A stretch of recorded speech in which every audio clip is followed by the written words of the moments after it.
Hola chicos, bueno, ahora les voy a explicar este PowerPoint que les envié, que habla del arte después de las vanguardias. Nosotros hemos estado analizando las vanguardias una por una, hemos hecho trabajos prácticos de cada una, dibujos de cada que representan a cada vanguardia de las más importantes que nosotros hemos visto, que por ahí en algunos libros hay otras aparte, pero bueno, nosotros estudiamos estas.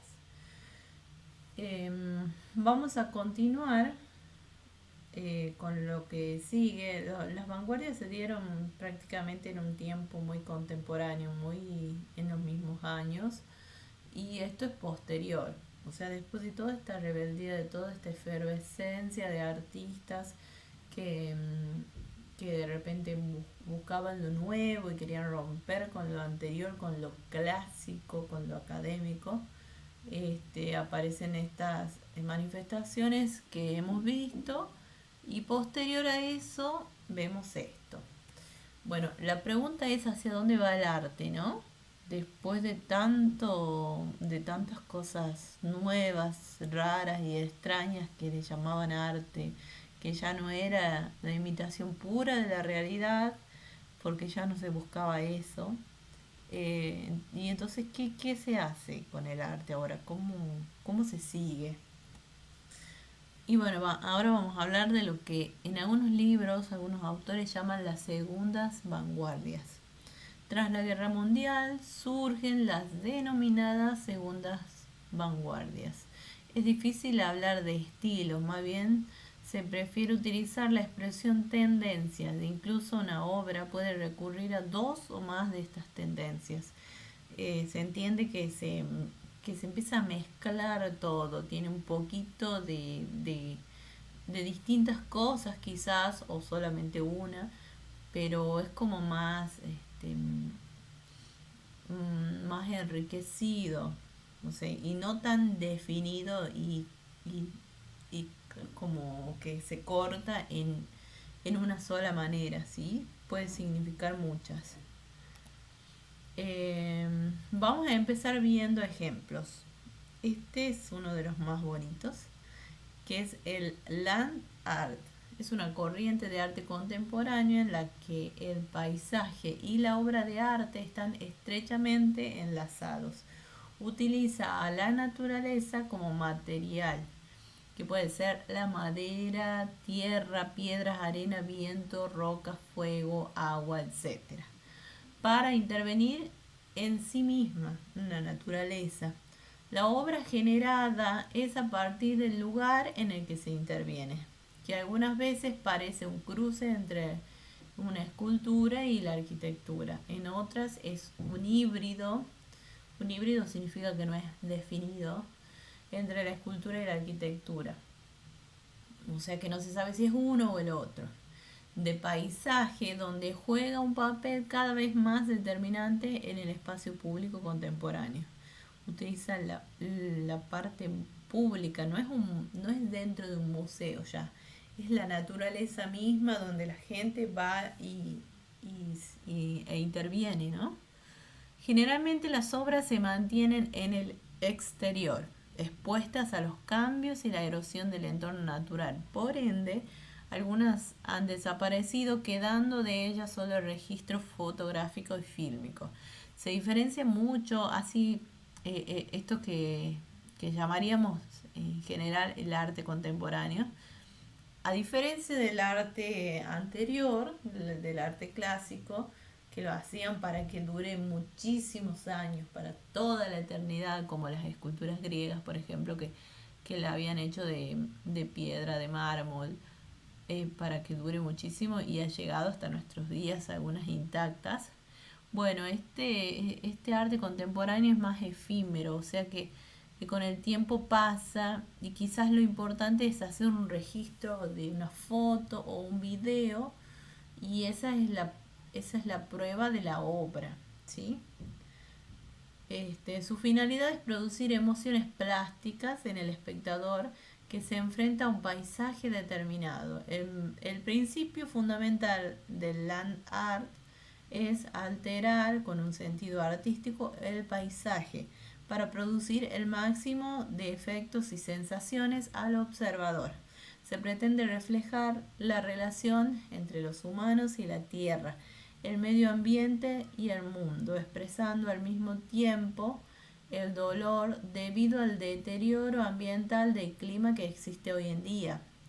Lo principal es la interacción del humano artista con el medio ambiente. Vamos a ver algunos ejemplos. Espero que se haya entendido con esta explicación porque a mí me parece muy clara, pero ya saben que si hay algo que no les queda claro, les explico, me preguntan, no tengo ningún problema en volver a explicarles. Ahora vemos unos ejemplos. Ven que es la naturaleza misma que está intervenida por un artista. Es como un juego, chicos. Eh, Antes sí, esto no se podría considerar arte porque no es una pintura en un caballete, pero el arte se ha expandido tanto, se ha hecho tan diverso que podríamos hablar de esto como una expresión artística. O sea, el artista no ha tirado pintura, no ha manchado nada, no ha alterado lo natural en el sentido de material. O sea, no se ha valido de nada externo de lo que ya había ahí, que eran las hojas. Les ha dado otro orden, eh, otra forma. Entonces el espectador cuando ve eso se enfrenta a algo diferente. Es una intervención claramente de un artista, pero sin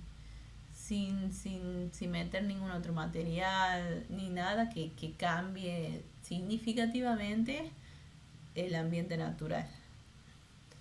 Esto también es algo pequeñito. A veces se interpreta como land art, que es enorme. En realidad se puede ver obras de este tipo de distintos tamaños. Pequeñas como se ve esto, que es un rejunte de hojas, que ya sabemos el tamaño de las hojas, o sea, no toma gran terreno, pero después hay otros que sí toman islas enteras y son enormes. Pero para que vean también que no necesitan tampoco una super maquinaria para modificar las cosas, las piedras, las hojas. Esto, miren, es unas hojas de otoño que lo que se ha hecho es agruparlas por colores. Y ven que es como una paleta de colores que se va diversificando, como si fuese una mandala también. Esto ya es una intervención de la art.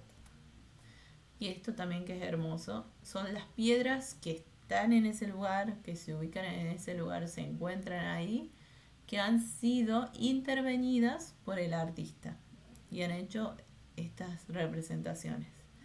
Ven qué hermosas, qué sutiles que son. Es obvio que un artista pasó por acá, que una persona modificó, pero no alteró nada, no usó pegamento, cemento, nada fuera de ese mismo entorno natural.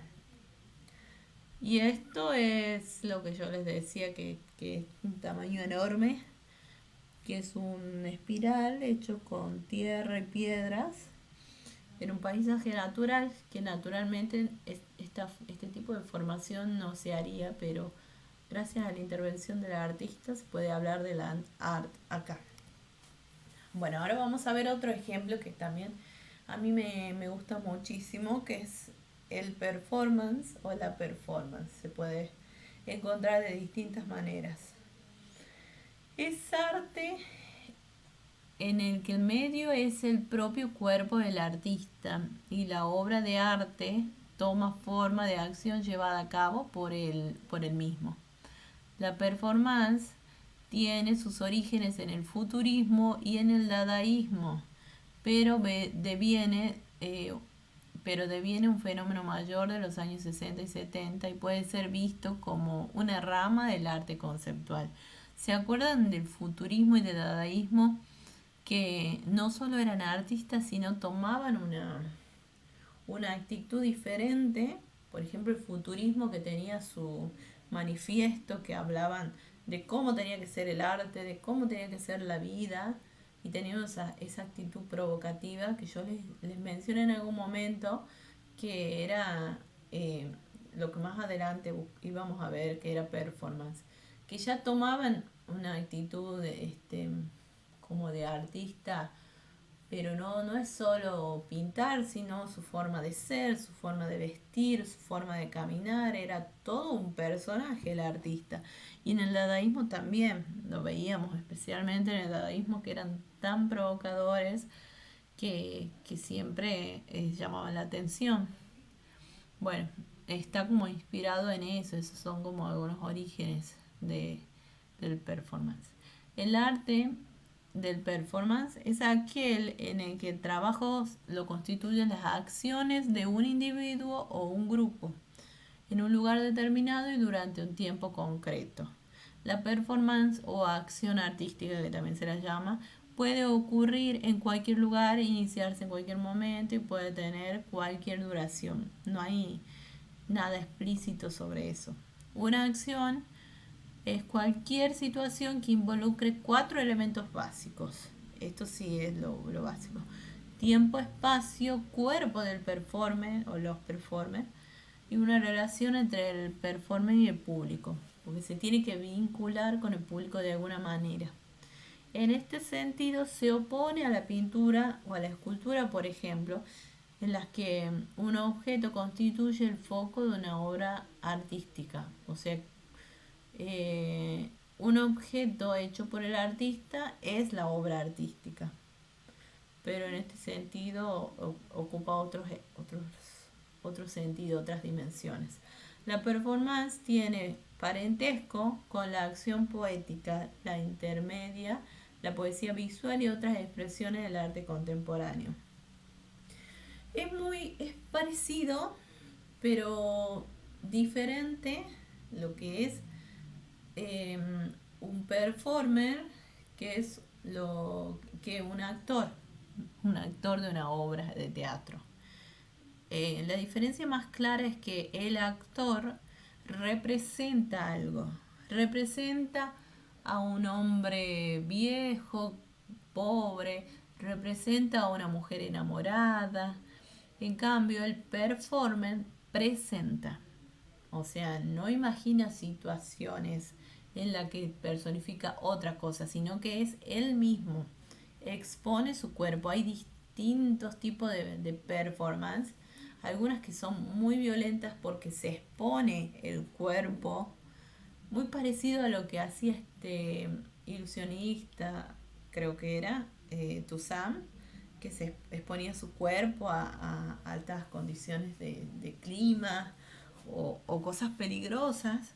Es muy parecido a la performance, que se diferencia del teatro. En el teatro uno usa pintura roja para fingir que lo han lastimado. En cambio, en la performance, los artistas suelen incluso generarse heridas, hasta cortarse dedos, cosa que es muy extremo, como en todo hay lados extremos. Cosas que pueden ser muy violentas o pueden lastimar a la persona. Bueno, esto sucede en la performance, pero es muy diferente al teatro. Bueno, muy diferente no, sino que es sutil la diferencia, pero se la, se la puede notar. Necesito que sepan que no es lo mismo un actor de una obra a un performer. En realidad, más que nada se pueden ver videos de performance, pero acá les voy a mostrar fotografías del video. Les quería explicar, por eso si lo veían así nomás no lo iban a entender. En este caso voy a citar a 2 o 3 artistas, 2 de las más conocidas performance, que es Yoko Ono, una de ellas, que es esta mujer, que es la reconocida mujer de John Lennon, de los Beatles. Bueno, ella era artista y en esta performance ella se sentaba en el suelo en un escenario y hacía por lo general los performances le dan alguna indicación al espectador para que intervenga. En este caso ella les daba unas tijeras y que ellos corten su ropa como quieran, como les parezca, no había nada específico indicado. La persona podía hacer grandes cortes, pequeños cortes, era todo un riesgo de que o la dejen desnuda o que la lastimen con la tijera, pero de esa tensión que se daba ahí, esa es la esencia de la performance. Y bueno, pueden ver videos de Yoko Ono y encontrar cómo sucede esta performance. Esta, esta es otra. Esta es la performance más conocida. Le llaman la abuela de la performance. Es una foto viejísima, por supuesto.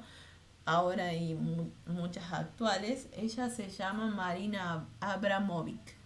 Es una artista que trabaja desde hace muchísimo tiempo con la performance. De hecho, ella hizo el manifiesto de la performance que oportunamente les voy a leer porque me pareció muy lindo. Es muy contemporáneo a nosotros. En este caso hace una performance con quien fuera su pareja de muchísimos años. Hace muy poco murió esta persona, la pareja, que era Ulay, que también era artista, pero no se conocen tantas obras de él como de ella. Ellos hacían performance juntos, eran una pareja y hablaban mucho de las situaciones de pareja, de las relaciones. En este caso, ¿qué habían hecho?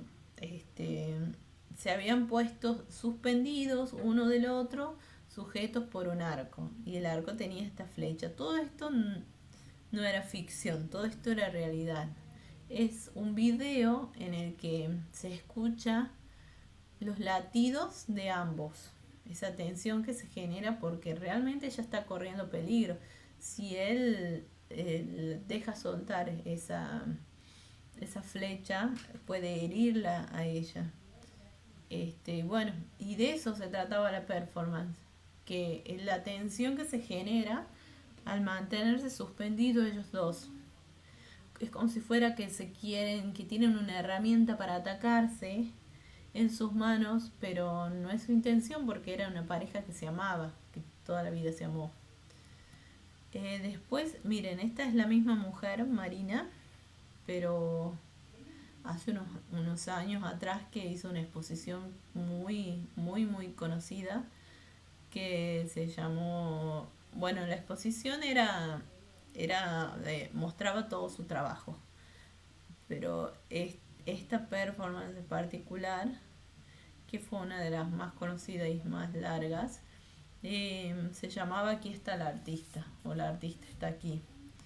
Ella se sentaba de un lado de una mesa y hacía que todos los espectadores que le interesaba participar se sienten por unos minutos frente a ella. Ella estuvo durante muchísimas horas sentada ahí. De hecho, su silla tenía un sistema para que no tenga que ir al baño y siga ahí, no se mueva de ahí. Y bueno, el artista o la persona que quisiese que se siente ahí, intercambiaba miradas y solo se trataba de eso. Siempre es esa tensión que se vive, que vive el cuerpo, que vive las sensaciones, que vive las emociones. De eso se trata la performance. Ella es una persona con mucha actitud, con una presencia tremenda y además uno sabiendo lo enorme artista que es, perdón, es como tremendo tenerla ahí al frente. Entonces muchos terminaban llorando, ella también. Ella tenía una actitud absolutamente neutra y fue una de sus performances más conocidas. Bueno, y no tengo muchos detalles, porque quise buscar distintos ejemplos. Pero les puedo describir lo que veo, que están suspendiendo algo que se puede romper, que se puede quebrar, que los puede lastimar, que es una especie de mesa de vidrio pero sin patas, con copas, y están sujetas solo por su cuerpo. Vieron cuando yo les decía que las performances podían ser de una persona o de un grupo. En este caso es de dos personas, como lo veíamos recién de Marina y Ulay, que ellos dos son los artistas. En este caso estos dos son los artistas, pero en el caso anterior, en que está Marina sentada en una mesa, la única artista como artista que se presenta es ella. Después los demás son los espectadores que intervienen.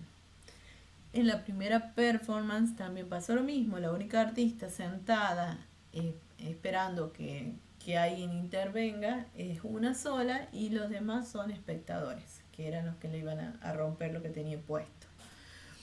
Bueno, en este caso ustedes tienen que analizar la tensión, el, el presente que se vive mientras sucede la performance. Como se ve en esta imagen, es algo que está cuidado por los dos, que si uno se mueve puede lastimar a los dos y al otro. Entonces es como algo en conjunto. Y bueno, no, realmente no tengo mucha información de esta performance, pero se desafía el tiempo, las posibilidades del cuerpo, a, a cuánto uno aguanta, ¿no? En este caso no se estarían lastimando, pero sí se genera esta tensión de que puede suceder algo si ellos se mueven mal, o se corren, ¿sí? Y de esto, por supuesto, uno no va a ir a un museo hoy a encontrarlo, pero sí se puede encontrar una foto. En este caso, una foto. En los casos anteriores hay muchísimos videos. Y eso se refiere cuando habla de la performance como registro, que también es importante. En realidad hablábamos de eso de land art, pero en la performance es lo mismo. Y como sí les he mencionado, el arte contemporáneo en general es así, es efímero, dura incluso segundos, y hay que sacar una foto, filmarlo, o alguien lo tiene que estar viendo para confirmar que existió, ¿sí? Es muy diferente a lo que antes se buscaba, que las obras sean eternas. ¿Se acuerdan cuando hablábamos de Egipto y de ese faraón que hizo sus esculturas, sus representaciones de manera monumental para que sea el más grande, el más poderoso y el más fuerte y el más eterno? Porque eso duró hasta estos años y se ve perfectamente cómo lo hicieron. Entonces, la búsqueda de aquel tiempo pasado y de este contemporáneo es muy diferente, ¿sí? Eso lo pueden tener en cuenta. Y ahora vamos a ver esto, que es el hiperrealismo. Es un arte basado casi exclusivamente en el virtuosismo nacido a finales de los años 60. ¿A qué se le llama virtuosismo? Al talento finísimo para pintar o dibujar algo de una manera perfecta. Esto, por ejemplo, yo no les puedo dar un trabajo práctico de hiperrealismo, porque es algo que sí es un trabajo previo, es un trabajo progresivo, muy elaborado, que no es para cualquiera. Pero en cambio lo que yo les pido, más que nada se representan sentimientos y son cosas que ustedes sí pueden lograr, ¿sí?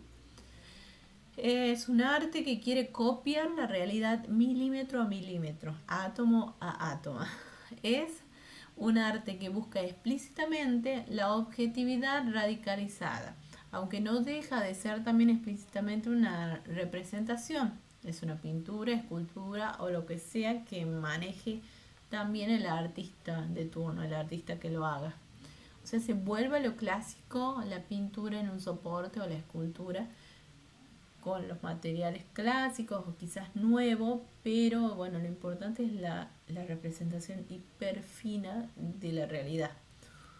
Los hiperrealistas dominan muy bien su oficio, pero aparte de dominio técnico, el arte necesita otra cosa, porque de otra manera podríamos decir que el hiperrealismo no dista mucho de la taxidermia.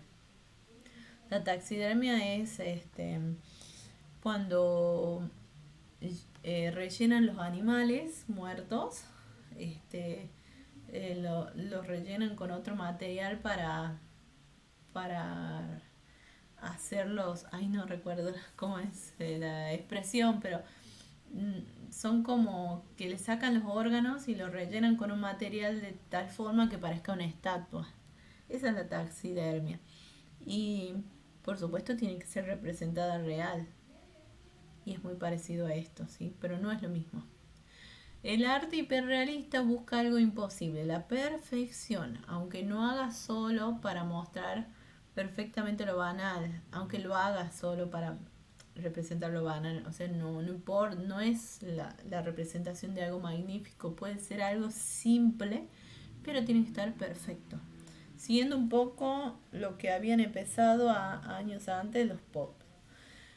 El hiperrealismo no suele haber huellas de pinceladas como había en los primeros años de las vanguardias, ¿se acuerdan? Se elimina toda la materia es el material con el que se pinta. Se elimina incluso toda emoción o sentimiento. Con ello asumimos que se quiere parecer a la quizás mucho menos realista fotografía. Quiere imitar la fotografía. Miren esta vuelta a la foto, ¿no? ¿Se acuerdan que yo les decía que cuando nació la fotografía, como que los artistas ya partieron a otra búsqueda porque ya lo que ellos intentaban hacer ya lo había logrado la fotografía y ya no se los necesitaba para eso? Entonces ahí surgió el sentimiento. Y acá, después de todo este sentimiento de guerras, de enojos, de tristezas, de angustias, de, de esperanza, de muchísimas cosas que pasaron en el medio con este tema, especialmente de las guerras, se vuelve a esto de quiero representar la realidad, porque tengo un virtuosismo. Y ahora vamos a ver ejemplos.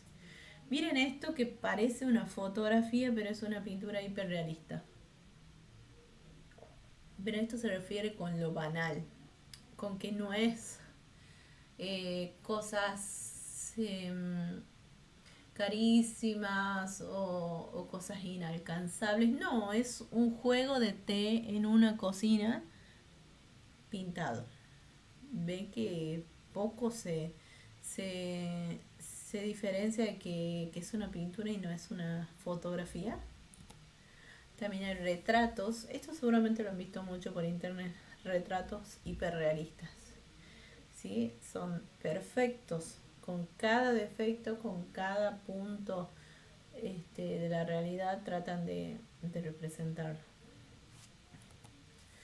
Y esto, vimos dos ejemplos de escultura y ahora vemos dos ejemplos de pintura, perdón, y este es de escultura. Me encantaría que lo busquen, chicos, porque es espectacular. Yo tuve la posibilidad de verlo en vivo y es tremendo, tremendo, porque usan materiales que son contemporáneos, que son actuales, que hacen que sea muy parecida a la textura real de la piel. Y bueno, y hace representaciones de personas. Creo que esta es la última. Ah, no, tengo dos de estas. El artista se llama Ron Mueck. Es buenísimo y es impresionante cómo representa la realidad, y lo que más impacta es el tamaño que él utiliza. Por ejemplo, este bebé está perfectamente como se vería un bebé recién nacido, pero en gigante. Entonces eso como ¡buah!, impresiona. Justo yo no tengo ninguna fotografía porque prohibían sacar fotos en esa muestra, pero era tremendo, chicos, muy, muy bueno. Después otro ejemplo que tengo es de una cara dormida. Miren el detalle de los vellos en la cara, de las canas, de las cejas, es todo hiper realista. Busquen Ron Mueck, es buenísimo. Y así hay, como hay partes del cuerpo como esta, Hay personas así, cuerpo completo, pero pequeñitas. Es increíble lo bien representado que está. A pesar del gran crecimiento del mercado del arte, las vanguardias siguen manteniendo su carácter crítico de denuncia y provocación. ¿Qué significa esto? De que el arte crece, el mercado del arte crece, empiezan a vender cuadros, empiezan a vender pinturas, el artista empieza a ser cotizado, pero sin embargo no es que se conforma con todo, sigue denunciando, sigue provocando. Y en este caso vamos a ver el ejemplo del pop art. El pop art, conocido en español como arte pop también, es un movimiento plástico que tuvo su origen en la década de los años 1950, nació en Gran Bretaña y en Estados Unidos, pero fue en este último país donde se convirtió en el abanderado del movimiento. O sea, nació en Gran Bretaña, pero en Estados Unidos se lo representó y se hizo mucho más conocido y ahí se expandió para el mundo. Sin embargo, el arte pop generó una onda expansiva en todo el mundo, tanto en Europa como en América Latina, Asia y Oceanía, ¿sí? Como todo, nace en un lugar y se expande hacia todo el mundo en distintos tiempos, ¿no? El arte pop se contextualiza en el pleno proceso de formación de la sociedad de consumo, cuyo impulso definitivo tuvo lugar tras la Segunda Guerra Mundial en la llegada de la televisión, la nueva invasora de los hogares. Llegaba la televisión, llegaban las propagandas, llegaba el consumo intenso de yo quiero tener todo, yo quiero comprarme todo, ¿sí? Este estilo artístico nació como un intento de hacer un arte que tomara en cuenta el universo de símbolos y temas de interés masivo, es decir, los símbolos populares a los cuales la élite cultural parecía darle espalda y negar su movilizadora penetración en el imaginario colectivo. ¿Sí? Hablamos de símbolos de cultura y acá lo vamos a ver. Los artistas utilizaban elementos icónicos, ¿sí? En este caso eran los años dorados de las películas de Marilyn Monroe, entonces lo utilizó como icono y utilizó colores. El pop art utiliza muchos colores. También tiene que ver con esta cultura de la televisión, ¿no? De, de los colores que empezaban a invadir la vida, el hogar. Esta también es la más conocida, una de las más conocidas obras de Andy Warhol, que es el artista estadounidense más conocido del arte pop, que es la representación, la imagen de de una lata de sopa. Y, o sea, ¿vieron cuando hablábamos del migitorio de Duchamp que lo había puesto en un pedestal y elevado a la calidad de arte? Porque sí, porque el artista decía que esto era arte. Bueno, esto es muy parecido. Andy Warhol dijo, esta es una representación del arte ahora, de la vida de ahora, del consumismo. Todos conocemos la lata de tomates y ahora vamos a hacer la obra de arte, ¿sí? Y así la pinta y se hace muy conocida esta obra. Y acá quise poner un ejemplo de escultura, ¿sí? En lo que se ve mucho el cómic, porque el pop art se mezcla mucho con el cómic, que es empieza a surgir en esos tiempos y se hace muy popular. Y bueno, y por ahora esto es todo, chicos. Se me está yendo la voz. Vamos a continuar viendo cómo son las nuevas manifestaciones del arte, que son muchísimas y muy interesantes. Y ustedes ya vieron cómo nace, cómo es la base, cómo cómo nace todo en la prehistoria, después en Egipto, después en Grecia, ¿sí? Entonces yo quiero que vayan analizando a partir de eso lo que se viene ahora, porque es el arte contemporáneo, que ya no hay una escuela o una academia que diga esto está bien, esto está mal, sino que el arte contemporáneo es mucho más subjetivo. Entonces, ustedes mismos pueden analizarlo desde su lugar de espectadores y decir, me parece que esto es arte y me parece que esto no es arte, pero tienen que decirme un por qué. La idea de al terminar este año es que ustedes sepan analizar una obra de arte y dar sus justificaciones, ¿sí?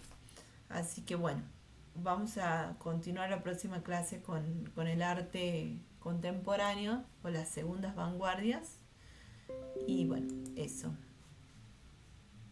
Nada más por hoy. Nos vemos la próxima.